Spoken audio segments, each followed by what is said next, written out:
Bismillahirrahmanirrahim. Assalamualaikum warahmatullahi wabarakatuh.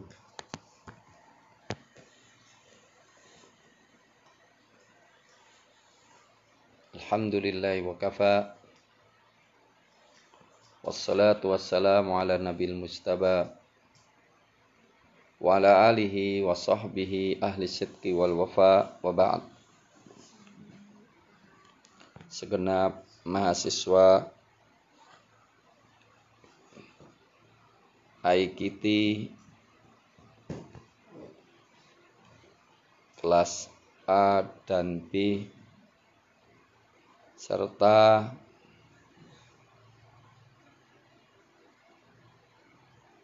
kelas tarbiyah internasional yang mengambil mata kuliah usul fikih dasar, kita akan memulai perkuliahan pada hari ini setelah kita menyelesaikan pembahasan besar, yaitu bab al-ahkam, bab hukum. Kemudian kita juga sudah menyelesaikan bab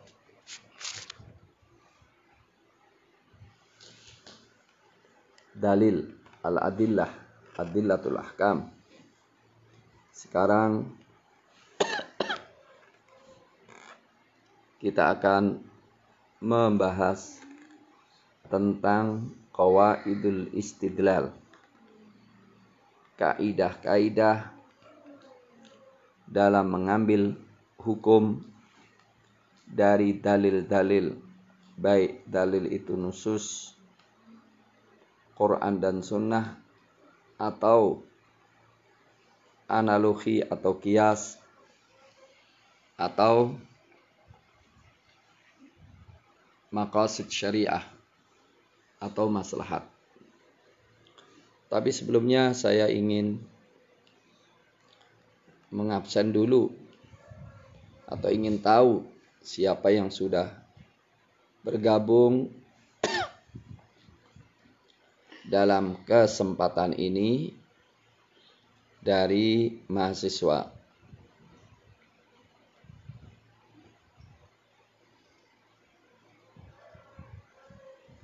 Silakan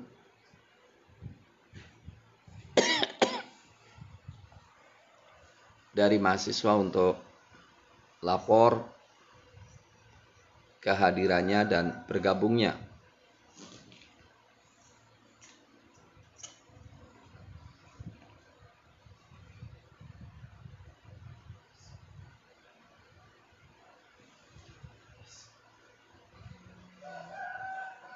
Sudah ada belum?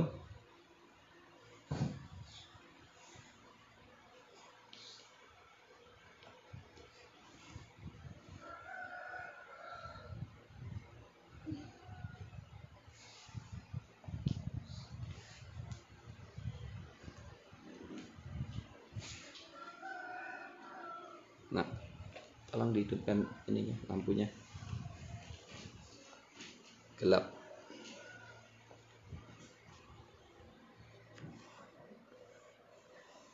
Belum ada?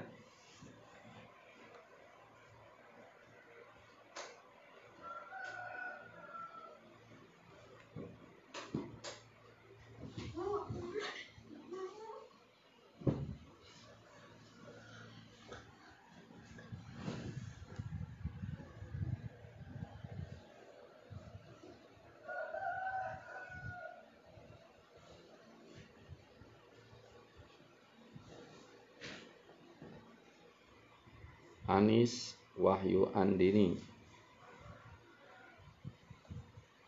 Kok kelas D?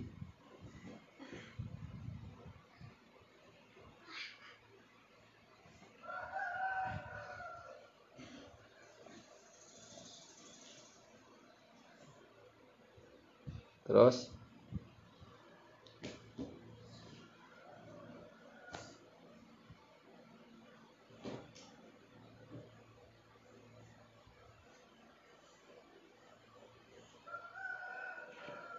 Saya ingin ngecek bahwa kali ini saya menggunakan FB dengan alamat Dr. Muhammad Muinuddinillah yang biasa memakai Muinuddinillah Basri. Kita harapkan seluruh mahasiswa sudah membaca pengumuman saya. Ya, ini mata kuliahnya Usul Fikih IKT. Dan setiap Selasa jam 12:30, yakni jam ke-7-8.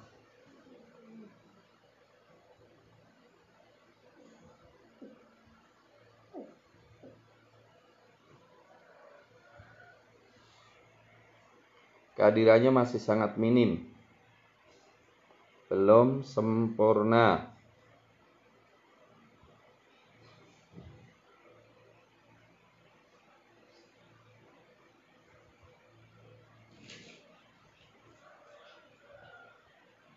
Mukhlis Abdul Rashid.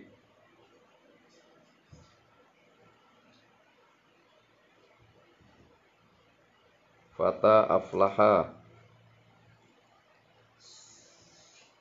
Terus mana yang kelas B?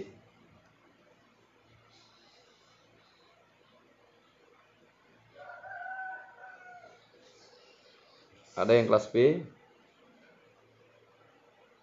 Tertulis yang bergabung baru 10.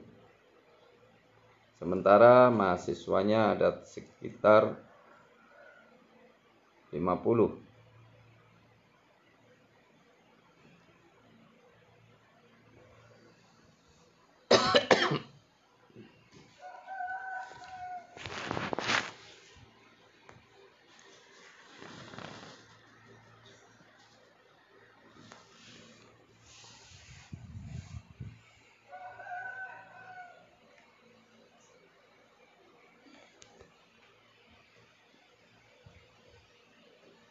Ahmad Muhajir.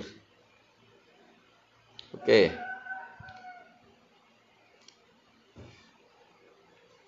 Metode istinbat hukum. Metode istinbat hukum ada 3. Metode istinbat atau istidlal al-lafzi, yaitu pengambilan hukum melalui lafal, teks. Kemudian metode hukum melalui qiyas dan melalui maqasid. Formalisasi hukum Islam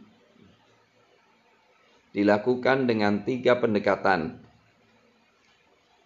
Penggalian hukum melalui pemahaman terhadap nusus Quran dan Sunnah. Ini yang disebut dengan ijtihad lafzi bayani. Yang kedua, pengambilan hukum dengan menggali ruh, motif hukum yang ditetapkan oleh nusus Quran dan Sunnah. Kemudian menyamakan hukum masalah yang belum ada nasnya dengan hukum masalah yang ditentukan oleh nas Quran dan Sunnah. Jika ada kesamaan kausalitas atau sebab hukum, maka disamakan. Jika beda, maka dibedakan. Ini namanya ijtihad qiyasi atau analogi. Pendekatan melalui mencari interest, maslahah yang merealisasikan maqasid syariah atau tujuan syariat Islam disebut sebagai ijtihad istislahi al-maqasidi. Taib. Dalam bab ini dibicarakan pendekatan penggalian hukum melalui teks nas Quran dan Sunnah dengan menggunakan metodologi istinbat lughawi atau istidlal lughawi, pengambilan dalil secara pendekatan bahasa. Nah, pembahasan dalam hal ini itu melalui apa yang dikatakan sebagai dilalatul alfaz. Dilalatul alfaz. Makna yang ditunjukkan oleh lafal atau teks. Jadi pembahasan kita kali ini adalah pembahasan tentang dilalatul alfaz. Apa yang ditunjukkan makna oleh teks. Dilalah. Apa itu dilalah? Dilalah menurut Abul Baqa al-Futuhi adalah ma yalzamu min fahmi syai'in fahmu syai'in akhar. Ma yalzamu min fahmi syai'in fahma syai'in akhar. Apa yang berkonsekuensi memahami sesuatu yang lainnya. Kalau ada tibaan kaki berarti ada yang berjalan. Kalau ada asap maka berarti ada api. Itu namanya dilalah. Kotoran unta menunjukkan adanya unta. Bekas orang yang berjalan menunjukkan adanya orang yang berjalan. Adanya perintah menunjukkan wajibnya sesuatu yang diperintahkan. Adanya larangan menunjukkan dilarangnya perbuatan yang dilarangnya. Ini namanya dilalah. Makna yang ditunjuk suatu lafal, baik perintah atau larangan atau berita.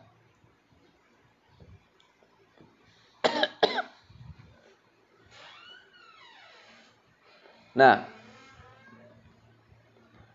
disinilah pentingnya untuk melakukan klasifikasi lafal dalam teks-teks bahasa Arab.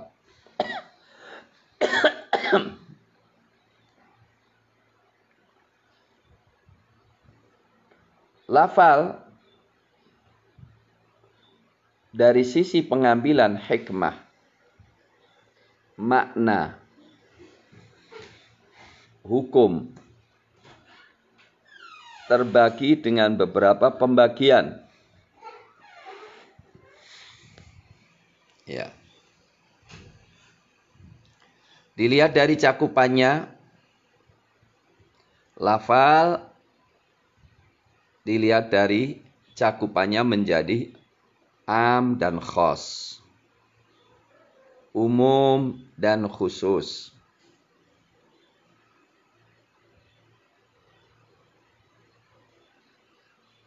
Mushtarak, mutlak dan muqayyad.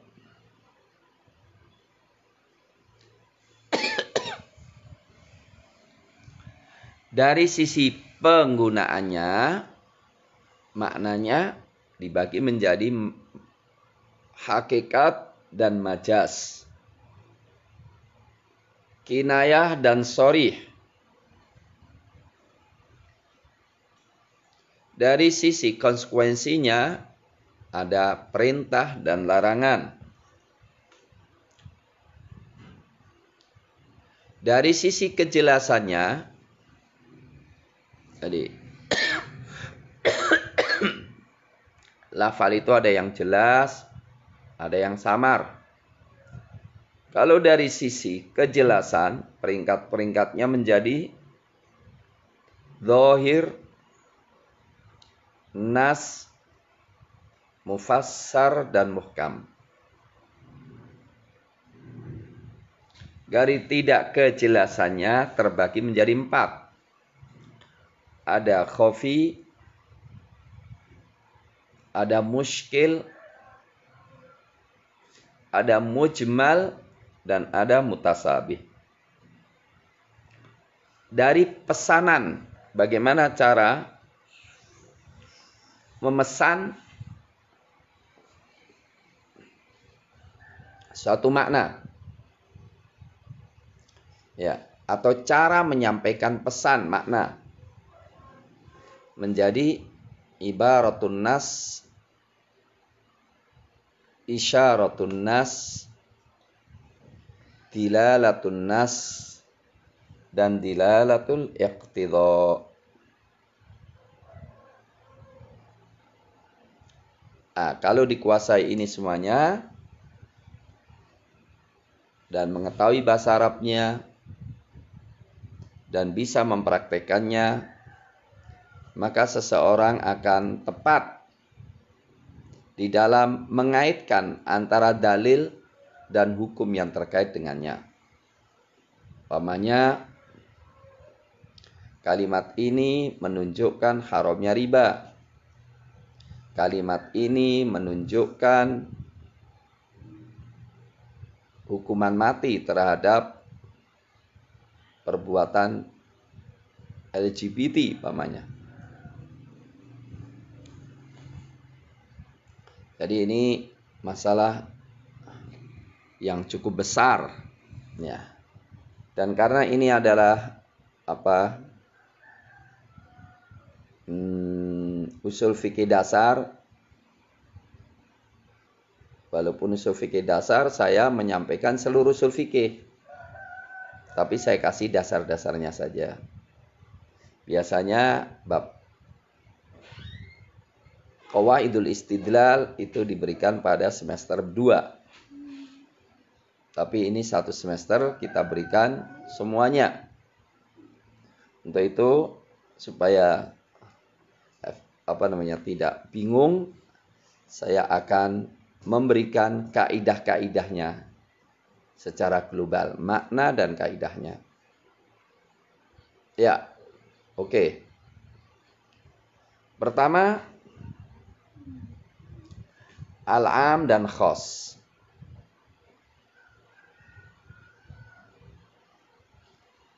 Suatu kalimat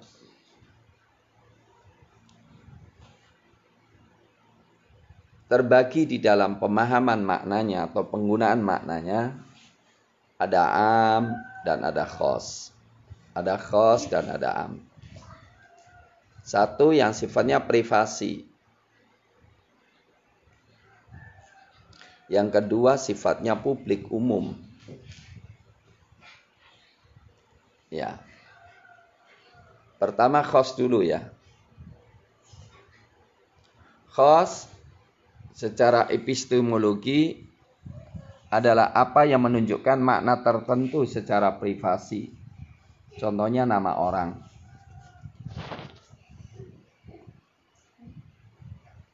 Atau jumlah. Seperti 3, 4, 1/8. Atau makna sebuah redaksi. Contohnya larangan. Larangan itu dianggap khos. Karena larangan menahan. Perintah, pemerintah itu khos. Jadi khos di sini yang dimaksudkan adalah suatu kalimat yang memiliki makna, menunjukkan makna tertentu secara privasi, menyebutnya nama orang, atau jumlah tertentu, atau kalimat makna tertentu. Contohnya ulama menyebutkan kalimat perintah berarti khos. Khos untuk perintah. Kalimat larangan berarti khos untuk nuntut suatu perbuatan. Baik. Bagaimana kaidah khos itu? Nah, ini dah. Bagaimana kaidah khos tersebut?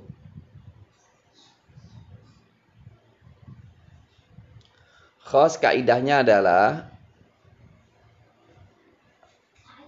mengamalkan apa yang ditunjukkan oleh makna.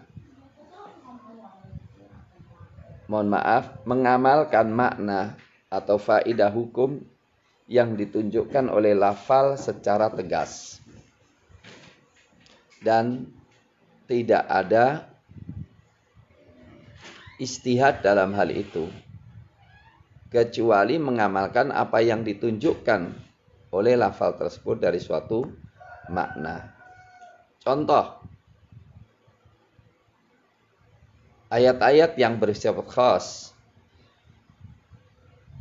Contohnya menyebutkan paman, menyebutkan saudara, beserta berapa besarnya dalam warisan. Warisan kan disebutkan setengah. Setengah untuk siapa? Suami.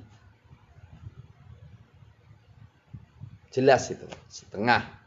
Suami, jika istrinya meninggal, maka dia mendapat setengah ketika nggak punya anak. Ketika punya anak, maka 1/4. Itu khos.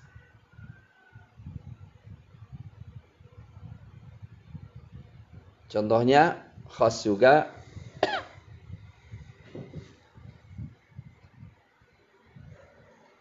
masa idah 3 kali suci. 3 kali suci berarti jelas khos. Maknanya jelas.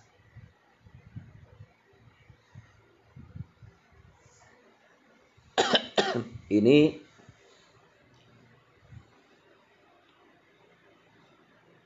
maka kaitannya dengan pembagian warisan itu qat'i maknanya. Nggak bisa dirubah-rubah. Nggak bisa diistihatin lagi. Sudah jelas kok. Tuh anak laki-laki 2 kali dibandingkan anak perempuan. Itu sudah khos. Baik, itu yang pertama ya. Jadi khos itu apa? Kaidahnya diamalkan atau mengamalkan makna yang ditunjukkan oleh kalimat secara tegas. Yang kedua adalah al-am. Saya cuma ingin mendefinisikan dan memberikan contoh, tidak rigid, tidak rinci banget. Apa itu am? Amma ya'ummu artinya umum. Syumul, mencakup semuanya. Maka am itu apa? Al-lafdul mustaghriq li jami'i ma yasluhu lahu bi wad'in wahidin.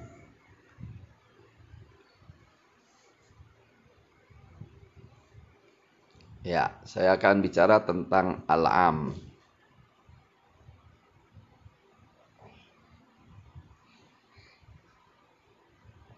Huwa al-lafdhu al-mustaghriq li jami'i ma yasluhu lahu.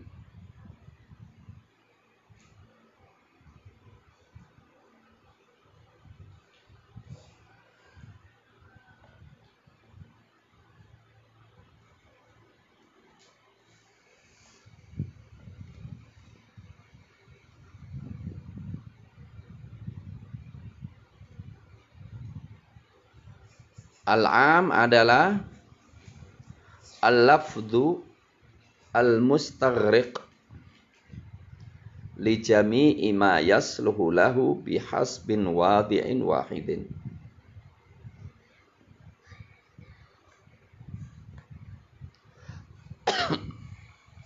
Lafal yang mustaghriq, yang mencakup li jami'i ma yasluhu lahu, untuk semua yang cocok untuknya, bihasbin wadi'in wahidin, dengan satu penggunaan. Jadi Al-am itu adalah semua kalimat yang memiliki makna umum, mencakup semuanya. Contohnya apa? Ar-rijal, laki-laki, berarti semua masuk laki-laki. Qad aflahal mu'minun, beruntunglah semua orang beriman. Al-mu'minun, kalimat al-mu'minun atau kalimat ar-rijal, laki-laki, mencakup semua laki-laki. Mencakup semua orang yang beriman, itu am. Dikatakan bihasbi wadhi'in wahidin, dengan sekali penggunaan. Dengan mengucapkan al-mu'minun, maknanya semuanya. Orang yang mengaku beriman, orang yang beriman kepada Allah dan Rasul-Nya, masuk di dalamnya. Itu lain dengan mustarak. Kalau mustarak mana ganda, tapi dengan penggunaan bermacam-macam. Contohnya apa? Al-ainu, mata. Sekali penggunaan tidak dimaksud semuanya. Mata itu bisa mata-mata, mata air, mata kepala. Tapi tidak dengan satu penggunaan mencakup semuanya. Tapi dengan berbagai macam penggunaan. Ya. Jadi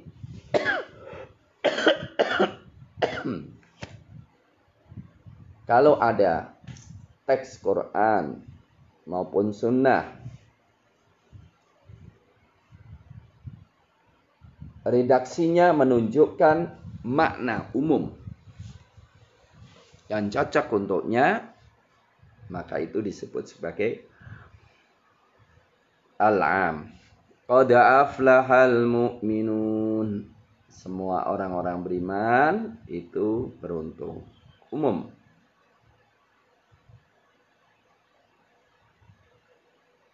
Contohnya,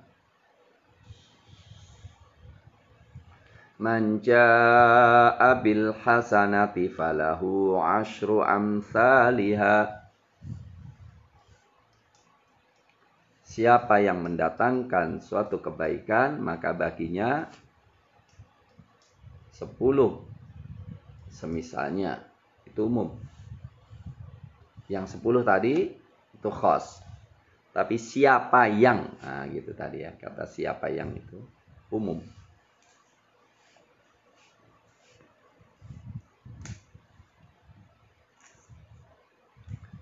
Nah, inilah umum. Redaksinya sangat banyak sekali.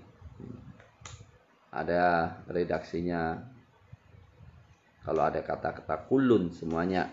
Kullu nafsin dha'iqatul maut. Setelah kalimat kullun, setelahnya itu umum.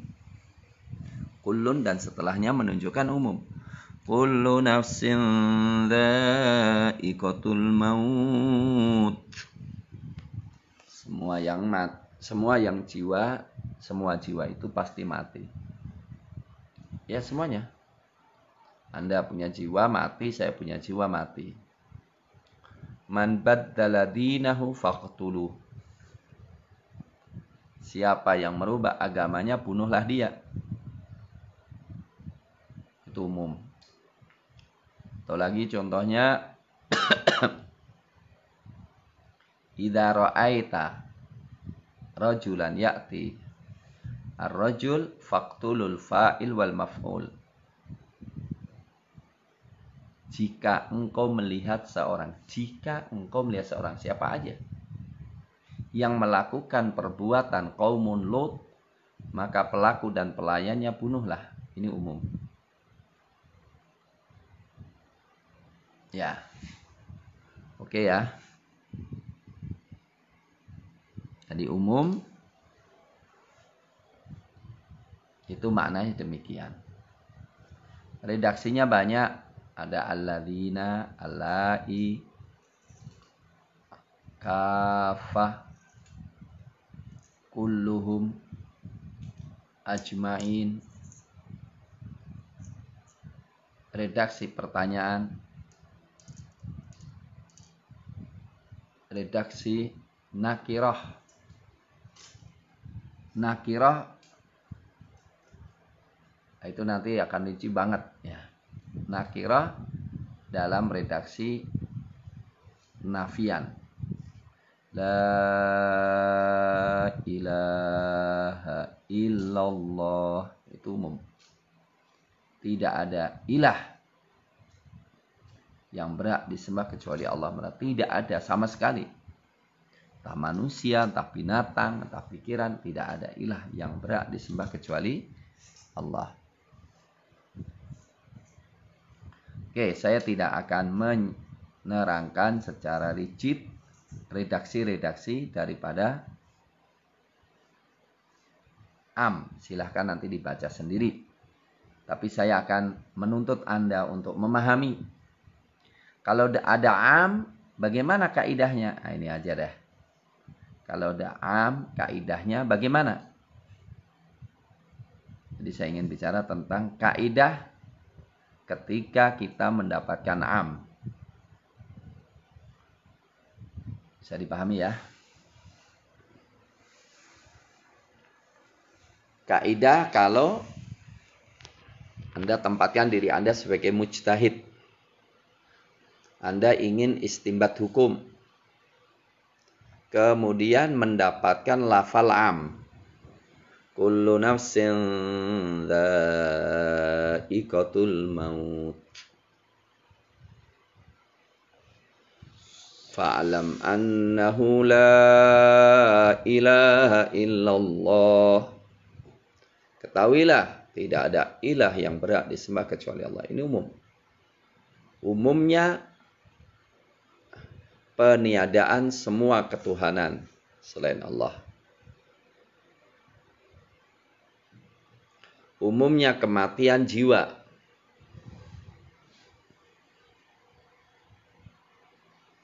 Man baddala dinahu faqtuluh. Siapa yang merubah agamanya, bunuhlah dia. Umum.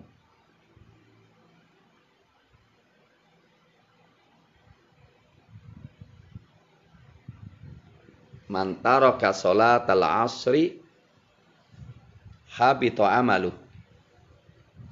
Siapa yang meninggalkan sholat asar, lebur amalannya. Umum. Bagaimana kaidahnya? Kalau umum itu,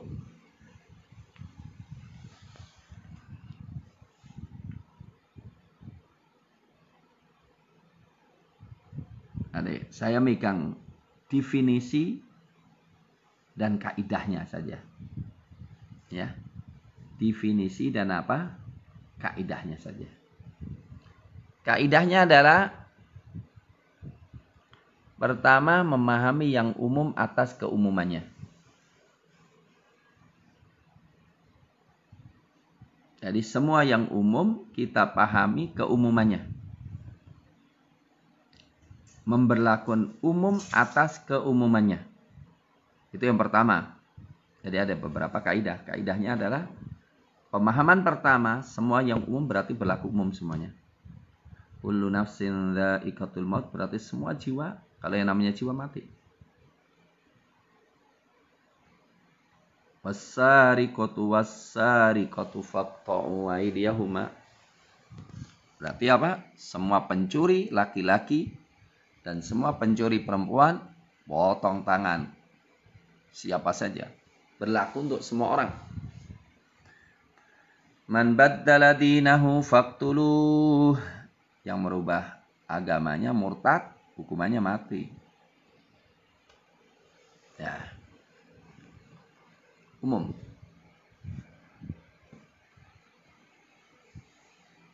Tetapi dalam pengamalan atau refleksi suatu kasus, maka Anda harus mencari takhsisnya.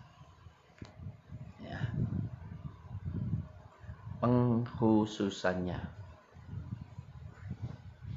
Kalau Anda dapatkan pengkhususan, maka dikeluarkan dulu yang khusus itu. Selebihnya berlaku atas keumumannya.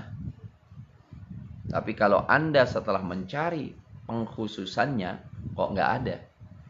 Pengkhususan itu apa? yaitu mengeluarkan sebagian item keumumannya dari keumumannya lafal. Contoh,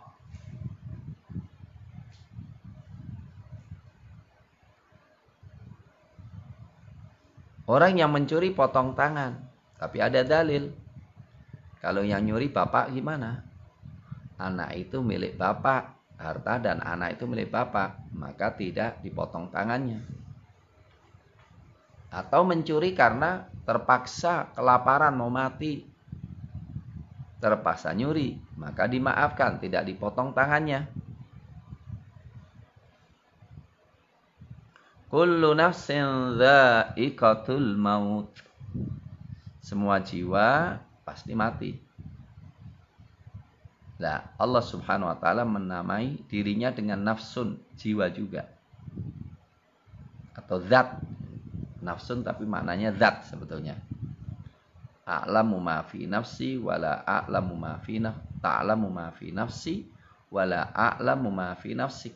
Pasti keluar dari keumumannya ini Allah Subhanahu wa taala. Allah tidak meninggal.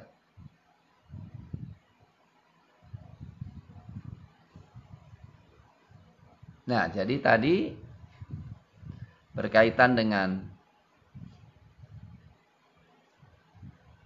apa tadi? Pencuri, ternyata ada beberapa pengecualian. Oh, ternyata mencurinya tidak sampai 1/4 dinar. Ya. Maka tidak masuk dalam hukuman potong tangan, tapi penjara. Bisa dipahami ya? Itu aja, nggak usah rinci banget. Kalau rinci banget pusing Anda semuanya nanti. Terutama mahasiswa ini ya. Kalau asatidzah yang ngikuti pasti ini ya. Jadi kaidah umum adalah i'tiqadil umum ala umumihi. Thumma al-bahthu 'anil mukhassis qabla tatbiq. Memberlakukan yang umum atas keumumannya, kemudian mencari pengkhususan. Pengkhususan itu bisa ayat lain, bisa hadis, sebelum direfleksikan dalam sebuah kasus. Contohnya apa? Kita dapat ayat as-sariqu was-sariqatu faqta'u aydiyahuma. Pencuri laki-laki dan perempuan potong tangan keduanya.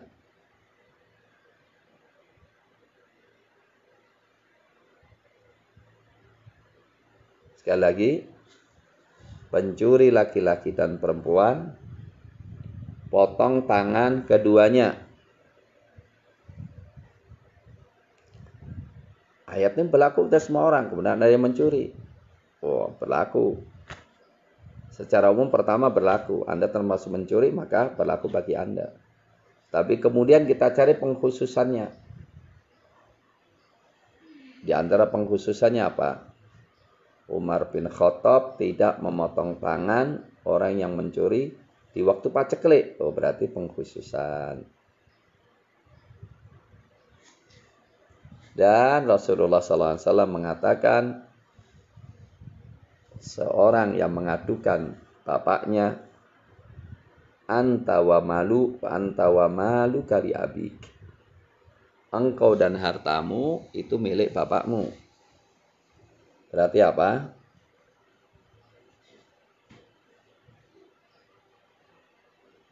Kalau yang mencuri itu bapak, gak ada masalah. Bukan gak ada masalah, tidak dipotong tangannya. Karena seakan-akan dia juga sebetulnya ngambil yang dia punya hak. Karena anak dan hartanya miliknya.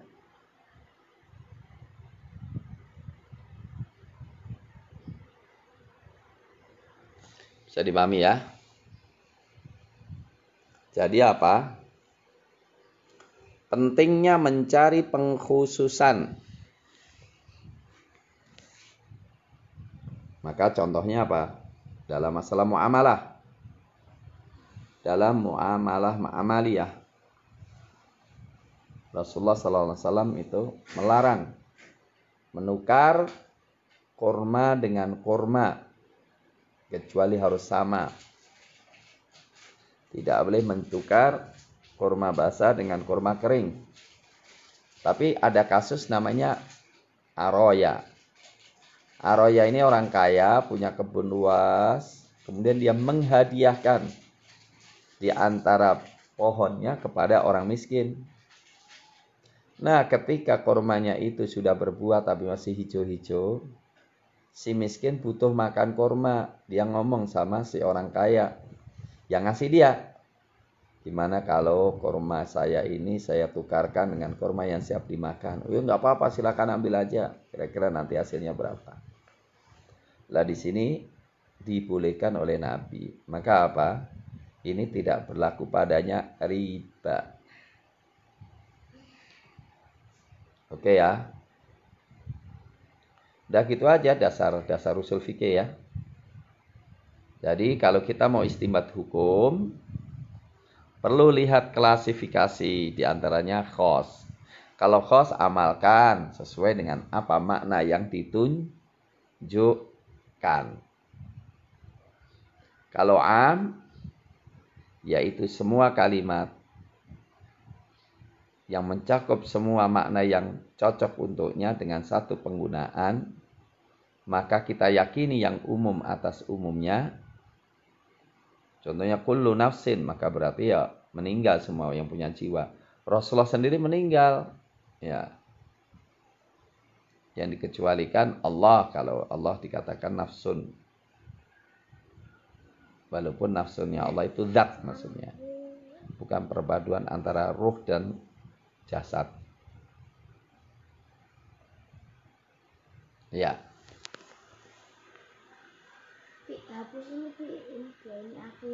Nah, untuk itu Anda harus tahu umum itu apa dan apa yang mengkhususkan. Pengkhususan itu bisa, ada yang mengatakan pengkhususan itu akal. Contohnya apa? Allah bicara tentang Nabi Sulaiman. Wa utina min kulli syai'. Kami diberikan segala sesuatu. Maksud berikan segala sesuatu termasuk juga kekuasaan untuk apa? Nyabut nyawa kan enggak, atau menahan diri. Kekuasaan kapan mau meninggal, kapan enggak, itu dikecualikan. Karena yang dimaksudkan adalah diberikan segala yang cocok untuk sebagai raja manusia.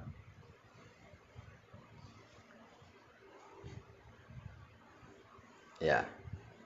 Jadi sekarang saya kasih tugas kepada kalian semuanya. Cari contoh-contoh lafal khos yang harus kita amalkan. Selain contoh-contoh yang saya sebutkan tadi. Yang kedua,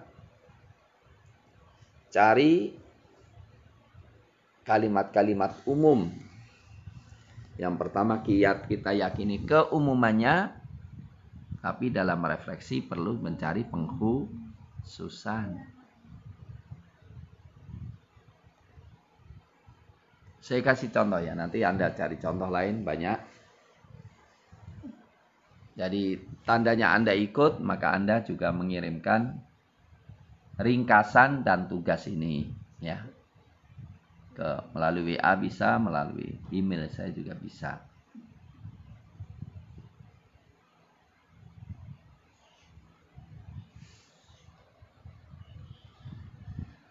Contoh, Allah Subhanahu wa ta'ala mengatakan wal mutallaqatu yatarabbasna bi anfusihinna thalathata quru.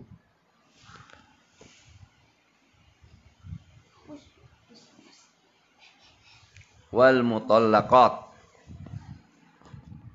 wanita-wanita yang dicerai, semuanya berarti wal mutallaqatu, wanita-wanita yang dicerai. Apa isinya? yatarabbasna bi anfusihinna thalathata quru, menahan diri untuk tidak menikah dalam waktu 3 kali sucian. Umum kan berarti? Tapi ternyata ini pertama berlaku untuk semua wanita yang dicerai. Tapi ternyata kita di lapangan di ayat-ayat yang lainnya mendapatkan pengecualian. Pengecualiannya apa? Wanita hamil sampai melahirkan. Manupus tidak ditunggu 3 kali sucian, tetapi 3 kali sampai manupus, sampai 3 bulan karena enggak haid lagi. Atau wanita yang belum pernah haid, ya, sama 3 bulan. Wanita yang hamil sampai melahirkan. Atau wanita yang dicerai tapi belum dikumpulin sama sekali, belum disentuh sama sekali, maka tidak ada apa? Tidak ada masa haidnya. Ayatnya mengatakan, ya ayyuhalladzina amanu idza tallaqtumun nisaa ma lam tamassuhun fama lakum 'alaihinna min iddatin ta'taddunaha. Ya orang-orang beriman, kalau kalian menceraikan wanita yang belum kalian kumpulin, maka tidak ada masa iddahnya. Ya, bisa dipahami ya. Ini am dan khos. Kemudian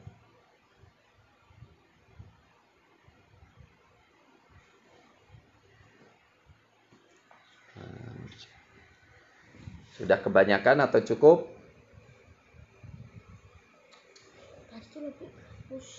Ya.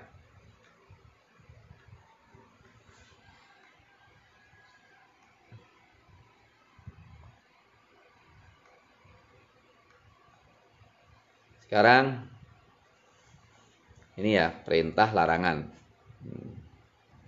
Tadi apa? Am dan khos. Sekarang klasifikasi lafal dilihat daripada tuntutan, ada perintah dan ada larangan. Atau lebih tepatnya kaidah perintah dan kaidah larangan. Deadline-nya kapan? Pokoknya sebelum apa? Sebelum pelajaran yang akan datang. Sebelum pekan depan. Sekarang bagaimana menghadapi kalimat perintah dan kalimat larangan? Umum juga. Ya, tapi insya Allah penting banget ini. Saya berikan pokok-pokok sekali. Apa itu perintah dulu? Ya, sekarang kita bicara tentang perintah. Apa itu perintah? Perintah adalah lafal yang menunjukkan tuntutan melakukan suatu pekerjaan dari derajat yang lebih tinggi kepada yang lebih rendah. Itu perintah. Al-lafdhu dal ala talabil fi'li minal a'la minal adna.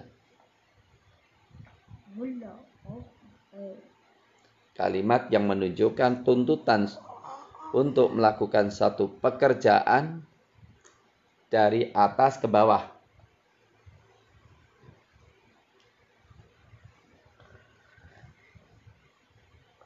Nah, apa redaksi daripada perintah? Redaksi dari perintah banyak. Umumnya adalah fi'il amr. Atau kalimat amaro. Aqimus sholah, atuz zakah itu perintah. Fi'il amr ya. Wajahidu. berjihadlah, wanhau 'anil munkar, laranglah dari kemungkaran, perintah untuk melarang, itu juga perintah. Wa anfiqu, infaklah.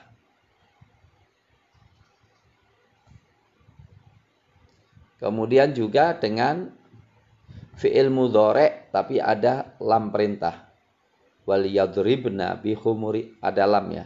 Dari doroba kemudian ada lam. Yadribu kemudian wal yadribna, hendaklah menjulurkan kerudungnya. Wal yattaqullah, perintah untuk takwa pada Allah. Baik. Kalau ada perintah, apa kaidahnya? Sederhana saja. Satu, perintah ketika tidak ada indikator apapun yang memalingkan perintah dari wajib ke lainnya, maka menunjukkan wajib. Kaidahnya sederhana. Jika ada kalimat perintah, kemudian ada indikatornya, maka ikut indikator. Jika tidak ada indikatornya, maka menunjukkan wajibnya apa yang diperintahkan. Contoh gini, ada perintah, tapi ada indikator kalau itu tidak wajib. Maka sesuai dengan indikatornya. Sallu qoblal maghrib, sallu qoblal maghrib, sallu qoblal maghrib. Salatlah sebelum maghrib. Salatlah sebelum maghrib. Kemudian kata Rasulullah, liman sya, siapa yang mau. Berarti itu sunnah, gak wajib. Atau ada perintah, ada ancaman kalau gak melakukan. Berarti menunjukkan wajib. Jihad, kemudian ada ancaman. Illa tamfiru yu'adzibkum adzaban alima. Berjihadlah, kalau Anda nggak berangkat, azab loh. Berarti menunjukkan wajib. Tapi jika ada perintah, tapi kok tidak menunjukkan, tidak ada indikatornya, maka hukumnya tetap wajib. Sekali lagi, wajib itu apa kaidahnya? Jika ada perintah dan ada indikatornya, maka maknanya sesuai dengan indikator. Dan jika ada perintah, kemudian tidak ada indikator, maka menunjukkan adanya wajib.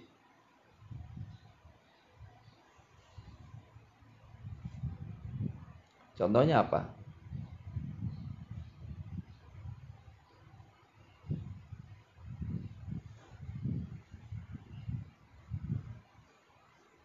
Menolong orang beriman ketika membutuhkan. Perintah untuk memberikan salam, afsus salam, sebarkan salam. Karena kalau tidak ada tidak ada indikator sama sekali, itu menunjukkan wajibnya menyebar salam. Memberikan nasihat, ketulusan kepada orang beriman, hukumnya wajib.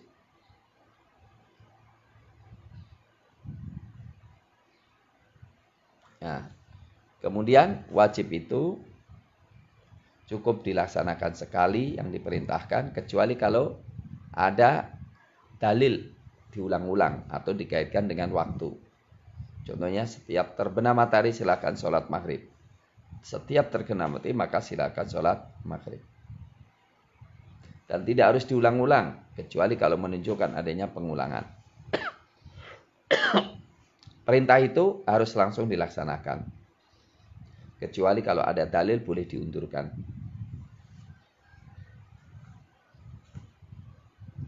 Ya.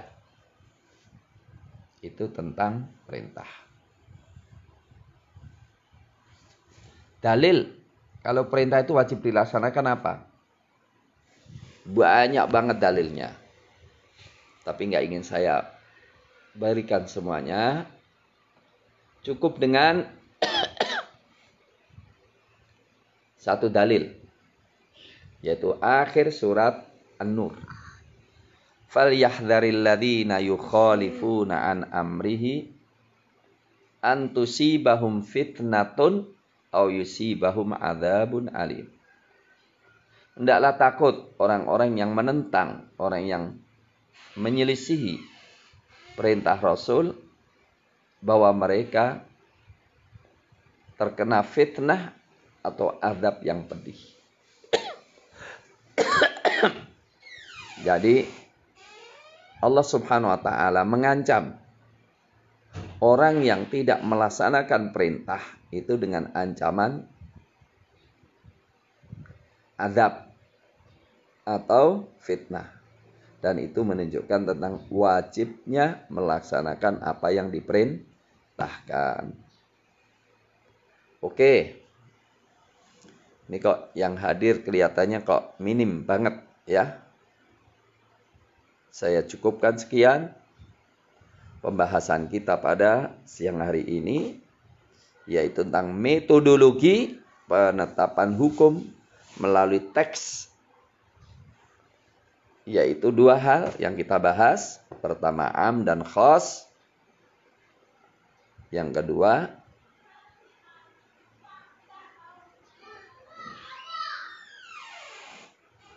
amr dan nahi. Silakan beli buku Pak Imron Rosyadi dan ada nama saya di situ juga. Atau nanti saya kirimkan tulisan saya sendiri yang bisa dipelajari. Atau buku-buku lain ya. Yaitu mencari contoh tadi am dan taksisnya apa, am dan pengkhususannya apa, dan contoh-contoh perintah-perintah yang ada indikator yang nggak wajib apa, indikator menguatkan wajibnya apa, dan yang tidak indikator yang tetap kita hukumi wajibnya apa yang diperintahkan. Begitu saudara semuanya. Jadi saya tidak akan menerangkan semuanya, nanti terlalu pusing ya. Cukup yang saya sampaikan. Tolong, perkuliahan masih jalan sampai habis waktu dan masih tambah lagi dengan membaca buku-buku yang berkaitan dengan ini. Ya, terima kasih. Assalamualaikum warahmatullahi wabarakatuh.